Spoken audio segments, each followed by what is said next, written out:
Hey folks, it's gloves on time because I'm going to be doing some resin experiments. Now, they are experiments. This is something that I have not made before, and it's a material called resin paper. Now, you can use it in a number of ways, and I'm just using UV resin here, and I'm putting some on to some grease-proof paper, and you just want a little dollop like that. Obviously, make sure there's no bubbles in it, and then we fold it over.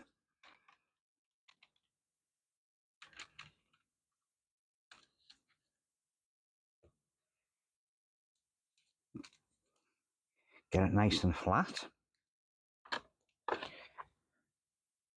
And then we use a nice straight edge and we spread it.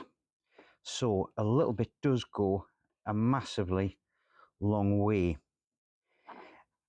And what we are doing is basically making a material, oops, got off the edge there, that is resin and has all of the properties of resin, but it is paper thin and can be used as a sort of construction material.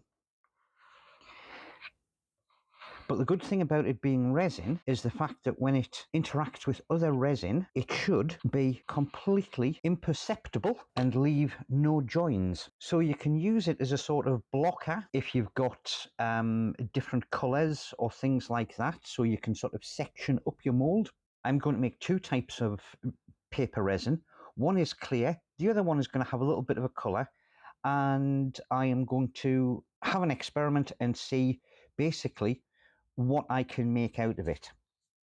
So now that we've got it all nice and flat like that, we need to nuke it.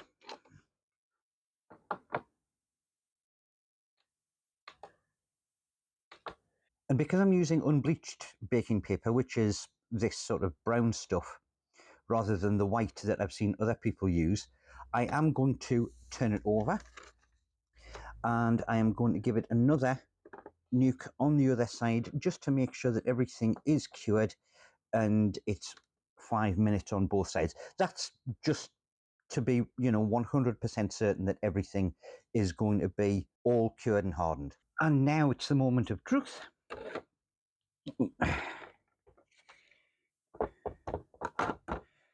All that stuff out of the way. And what we should have, get under the camera, when we peel it back,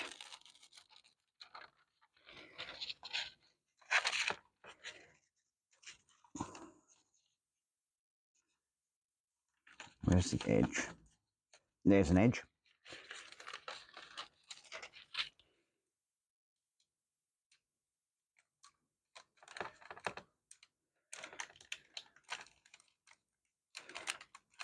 Yeah.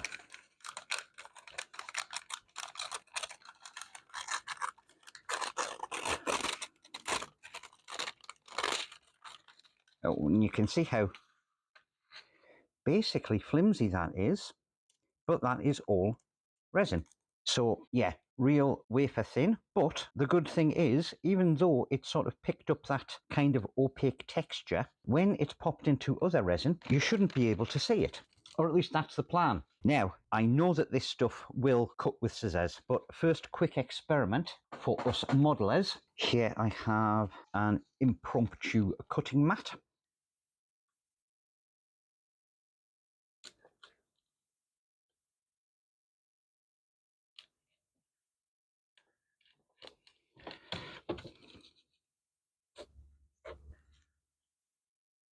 Right, okay. So it will cut with a craft knife. Let's see how it does with a cutting wheel.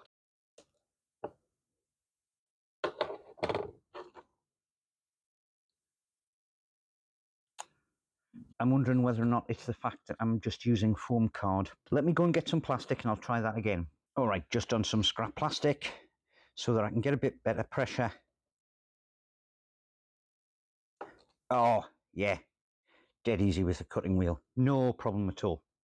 So what that means is that I can actually use a ruler and get decent straight line strips with it using this or a craft knife.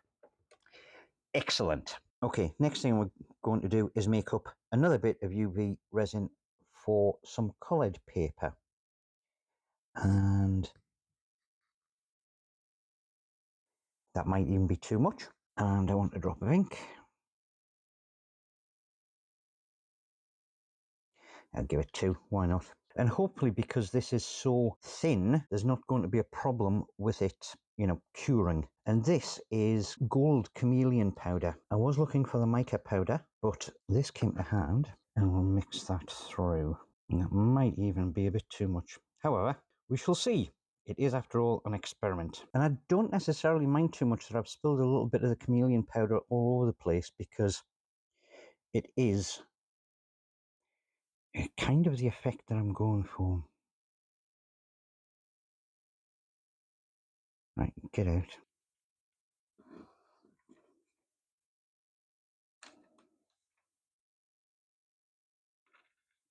Fold that over in the same way.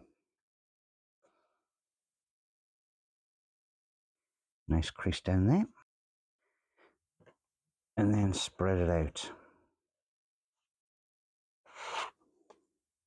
Now, you can see it's a wee bit on the thick side in some places, but that is fine. Because now what I want to do is get this old bit of a comb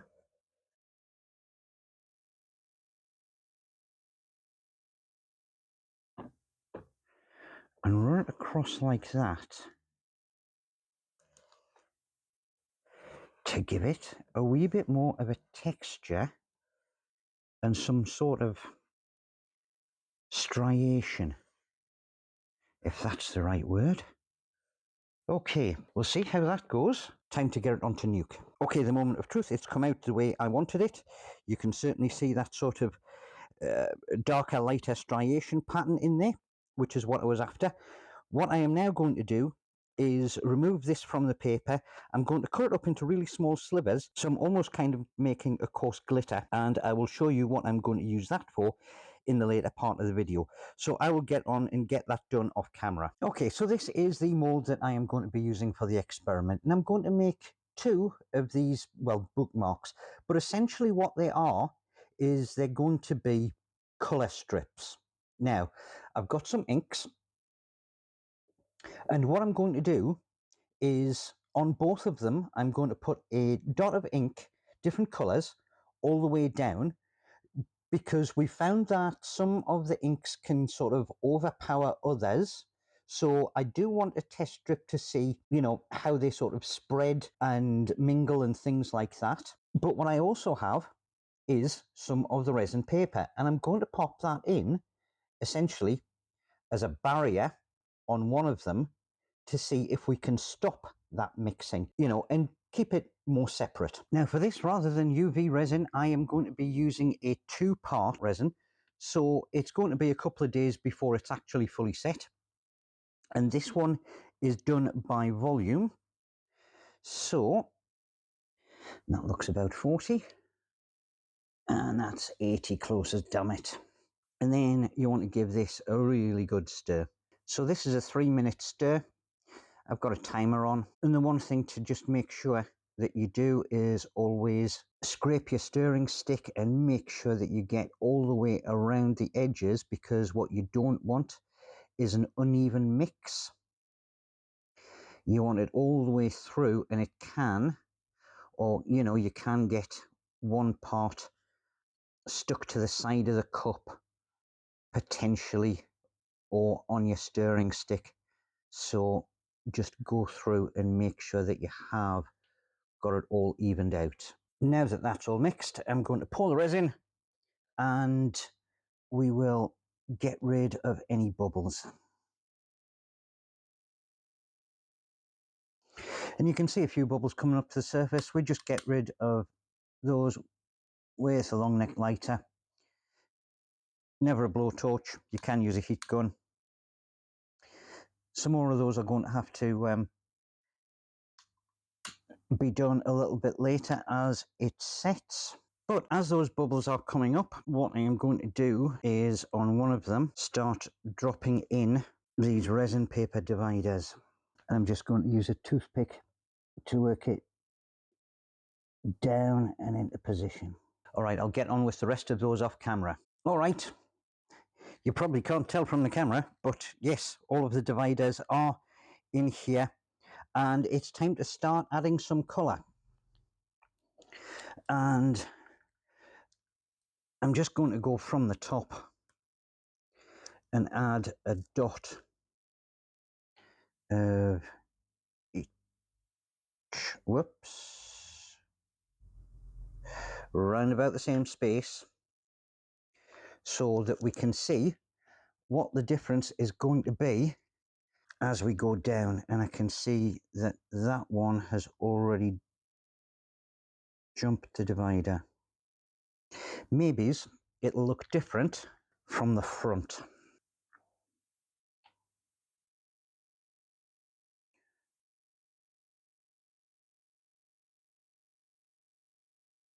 Yeah. Well, it's okay. These are test strips. Probably have to go back over some of them with another spot.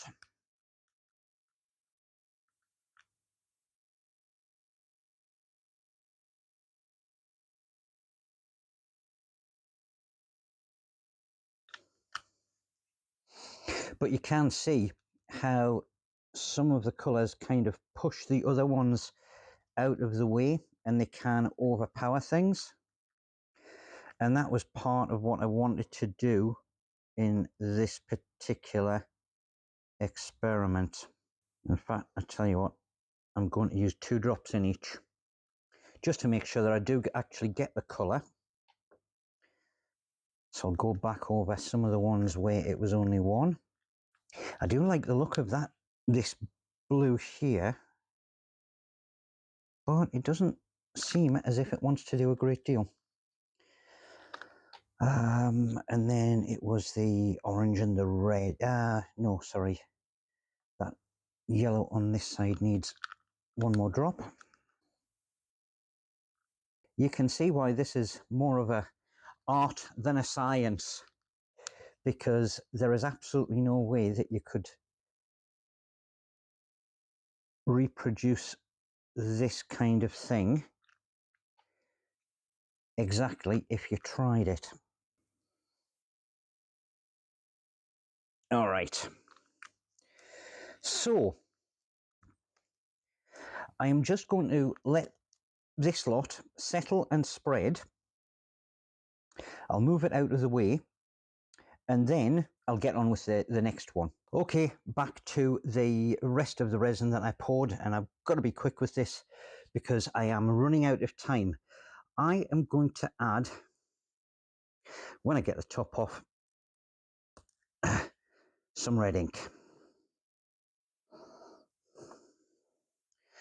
And I'm going to use 2 drops to start off with.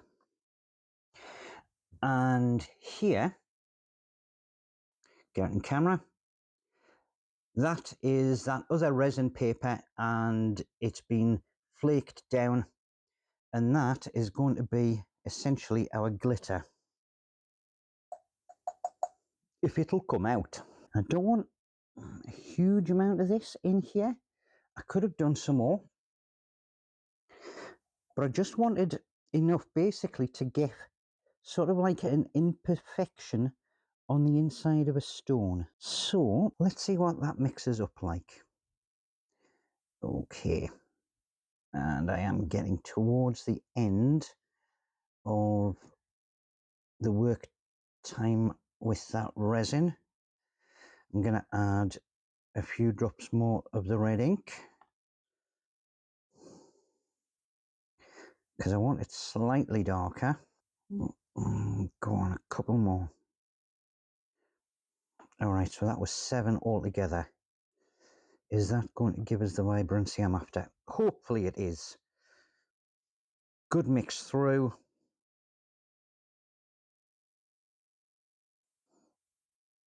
And then let's see what this pours like. Alright, well I can already tell that this experiment has not gone according to plan. The yellow that I had put into the resin paper has leached out, it's mixed with the red and it's given us an orange. And I'll be perfectly honest, I was hoping for sort of like a red mix with some orange flecks through it. That's not what we've got. Another thing that I can see is that the resin paper has kind of sunk to the bottom a little bit. Now there was a fair bit left over and I have put it into some other molds that aren't in view, but it is now basically time to wait for all of those projects for a couple of days and then we'll demold them and see what it's actually turned out like. All right, we've had a couple of days set time and it is now demold time. We'll start off with these colour test strips. Now, if you remember, this one is the one where it is just resin with ink. So this was the one basically so that I could double check to see which inks were kind of stronger and bled more. And we can certainly see from the back that that green is very aggressive. The red certainly appears to be as well. But the other strip is the one that has got those resin paper inserts into it, where essentially I'd hoped that I would be able to sort of segregate the colours. It doesn't look from the back as if it has worked out. What I probably should have done, with it being a test strip, was actually make the strips, you know, sort of bigger and actually sitting above the surface so it was a proper barrier. I didn't do that. There was a thin coat of liquid resin that was flowing over the top and the ink has followed that. But we will only see when we demold them whether or not there is any kind of definition to that sort of colour separation from the other side.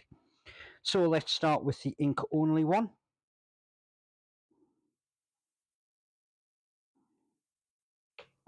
And it's always interesting with any of this resin art when you turn it over to see what it looks like.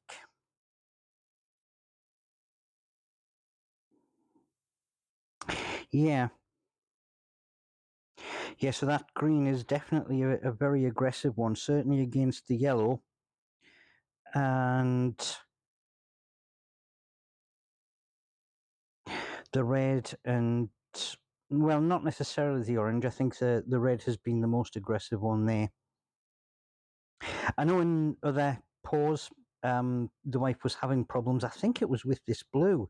It was really spreading out, but hasn't done it on this one. Maybe I mixed it a wee bit better. Okay. Let's see what the one with resin paper looks like.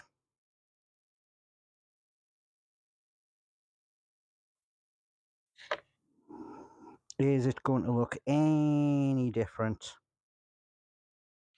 from the front?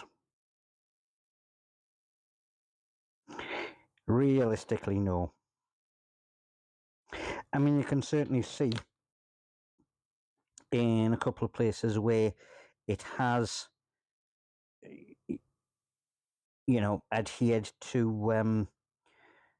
where the resin paper is, but depending on the angle that you look at it from, you can even see the resin paper on the inside. I think the mistake that I've made in both of these cases has been to mix different kinds of resin. So the resin paper was UV resin and this was a two-part resin. And because they are a slightly different material, we don't have basically that sort of invisible join. Okay, let's grab some of the other ones and check out those gems. Now, this one was the very first one that I poured. So let us demold this and see if it looks any different from the other side. Oh, well, actually, yes. If I sort of flash it around in the light, it's bring it up closer, you can definitely see that sort of shimmer inside, and you can certainly see some of the sort of slivering. And that is kind of what I was after. Although there's a problem again, because it's a different mix of resin. Obviously the UV resin is slightly denser and it is gone to the bottom. It's sunk into the mold and it hasn't quite given the sort of more spread out and layered effect that I was after. Had I used UV resin, and I'm probably going to try this again using UV resin, and actually go for a red this time. Probably also, instead of using the chameleon powder, I will use mica powder, because that will give it more of a shimmer. That chameleon powder is very subtle compared to what I was after. Now, these ones were the last ones that I did. And what I'm hoping is that as I was pouring, I was getting more resin out of the other ones, and there is a greater concentration of those sort of glitter shards in here. Maybe that has given more what I was after. I mean, I do like the shape of that, it's got to be said. And to be perfectly honest, I'm not unhappy with the colour. It's very sort of 70s, early 80s, and it's quite reminiscent of sort of like the orange perspex that they used to use for Doctor Who. And I've got a Doctor Who project going on at the moment, so I've got to remember that mix of 7 parts red to 2 parts yellow, and do a bit more of this for lighting effects for scenery. But yeah, very subtle, not necessarily what I was after. But part of the reason why I do experiments like this and make mistakes and show them on camera is so that you guys don't actually have to do exactly the same mistakes yourselves. So if you want to see more errors in judgment, please feel free to hit the like, subscribe button, get notifications, all of that kind of jazz. There will be more resin stuff coming up in the future. I'll keep you posted. Toodle pip for now.